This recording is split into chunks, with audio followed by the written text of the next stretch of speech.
Hello, everyone. This is Bruno with a new segment called 10 Minutes or Less with Bruno No BS.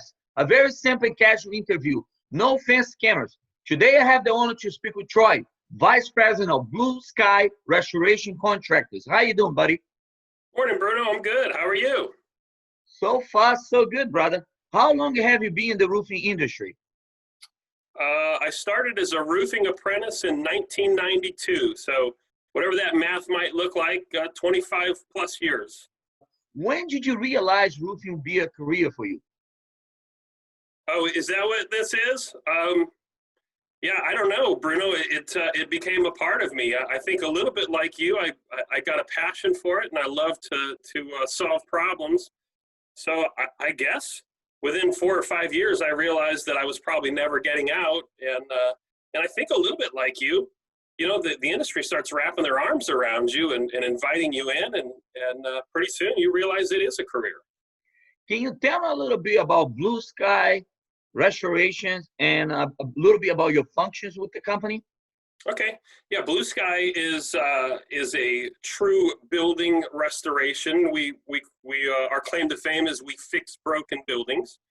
Quite often we react to maybe a storm or a fire or a flood, our core business, and we clean that up and rebuild the building. My function at BluSky, I head up our roofing division, 2 different types, low slope and steep slope roofing. And our focus, again, really is that insurance restoration side. So again, a storm or fire blows a roof off, maybe a fire burns through a roof. Our focus is to put that back together and re-roof the building, get the building owner in the dry again. So your clients pretty much is an insurance, right? Yeah, that's accurate, Bruno. I mean, of course, we all are serving the end user, the building owner, who that may be, or occupants. Quite often, our lead in is coming through an insurance carrier or adjuster or building consultant. Do you guys work nationwide or just in certain areas? So, Bruno, we have 33 offices from east to west. Every one of our offices covers a certain territory. I would say that we cover or are working in 45 states at any given time. Who's going to be the person reaching out to you? The business owner, the insurance, or could it be a roofing contractor? Business owner or the insurance carrier is where we get most of our business. We're building relationships with huge multifamilies, relationships with large property owners, and of course, we're building relationships with insurance carriers, insurance adjusters, and building consultants. A lot of roofing contractors, they also work with insurance. And then a lot of times, in certain cases, like you say, fire and water damage, I'm not sure if a roofing contractor will be able to, help them out because, roofing contractor is more towards the roof, not towards the damage inside the property. So what would be the best case scenario, what would be the best option for a roofing contractor? Maybe reach out to your company? Yeah, I would say we would, in some given situations, in an emergency situation, we would partner with a roofing contractor to get our building owner back in the dry. And we may reach out to a local contractor to help us in that scenario as well.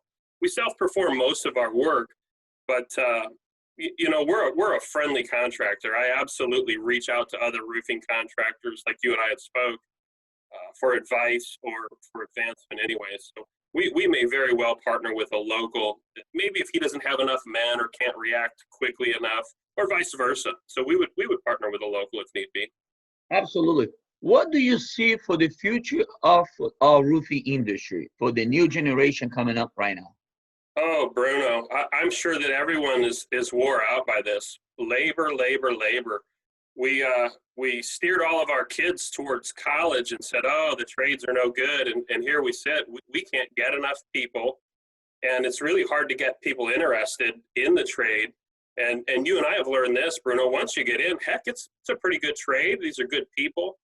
And man, I see it being a labor shortage. And the sooner or more effectively we can communicate that this is a trade that you can grow into and make a career, the better off we'll all be. Yeah, I agree with you. There's nothing wrong in education and get a degree, but you can also use the degree you have to improve a sector, improving the roofing industry. With technology, for instance, there's many things that are coming up right now that back in the days people did not use it. Drones, and eagle views and all that kind of things that back in the days you had to, get a Yeah, piece of paper, and write I it still down. draw it on the paper, Bruno. I still do it. Yeah, I still do it too, believe it or not. Do you have any family? I Do you have do. kids? I have a wife and two adult children. My daughter is in the Army. She's stationed at Fort Jackson right now. Congratulations. Happy 4th of July. Yeah. All right. Well, thank you. And my son is a paramedic. So it's really just my wife and I at home, but I have two adult children. So you pretty much is safe, right? You have someone that can shoot and you Yeah. have someone that can save your life. Yeah. I don't. I guess we raised them with a servant's heart. Both of our kids are servants, and we love that. How hard it is to separate business and family. Uh, it's Because I know it's you travel a lot. You mentioned to me you travel, a lot. yes. So I travel. It's very difficult. My kids, speaking of them, would tell you I would used to. I lived in Chicago, and I would drive around Chicago, and I'd point up, hey, you see that roof? You see that one? What's up here? What's up there? And I've been on every roof in Chicago, Bruno. So I don't think you ever really truly separate it. And to me, business is personal. So my kids know exactly what I do, and I never separate from it. since you mentioned Chicago, how many bullets you found in Chicago when Hey, you're on the there's roof? I've got some on my counter back there. Of course, we pluck them out of roofs. I There live you in go. Birmingham now, and you know that when you get that leak call, let's just say after this weekend, 4th of July weekend, you'll get those leak calls. And turns out people go outside on the 4th of July and shoot their guns up in the air. And Well, we're talking about Alabama, right? yes. And as roofers, we pick those bullets out of roofs all the time. You and I both know that. Yeah, I know. Any message out there for the people watching this video? Could it be towards the COVID-19? Could it be towards all these uncertainties that are going on right now in our country? Bruno, I hate the politics surrounding all of that stuff. The COVID thing has kind of wore me out. I'm back to traveling. I'm back to working, and just praying to God that everyone's going to be okay there.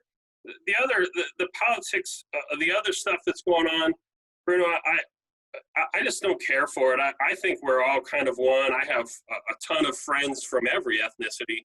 It's not something I get involved in. I think we're all pretty well equal, man. If you get up in the morning and you put your pants on and you go to work, you and I are going to get along just fine. I think we all bleed the same, right? Absolutely. Thank you, Troy. It was a pleasure talking to you. Next time in Alabama, I'm going to make sure to stop by and we can grab a lunch and eat together, right? Yeah, reach out. Maybe I'll run into you in an airport somewhere, Bruno.